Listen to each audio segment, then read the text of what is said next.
Which of the following is hybridization of the metal ion and shape of Wilkinson's catalyst? So Wilkinson's catalyst is a catalyst which is used to reduce the selective reduction of the double bonds which is present in alkene. So this is a rhodium complex.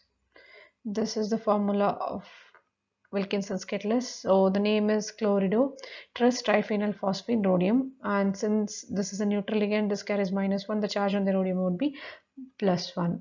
So rhodium has the configuration 4d8 5s1. In +1 oxidation state, this becomes 4d8.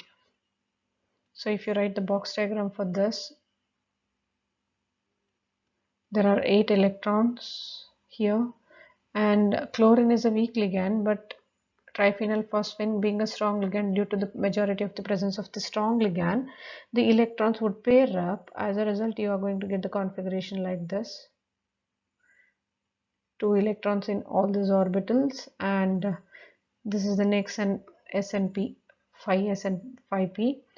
So there are 4 ligands, 4 monodentate ligands, each is going to give 1 pair of electrons. So you have the hybridization dsp2.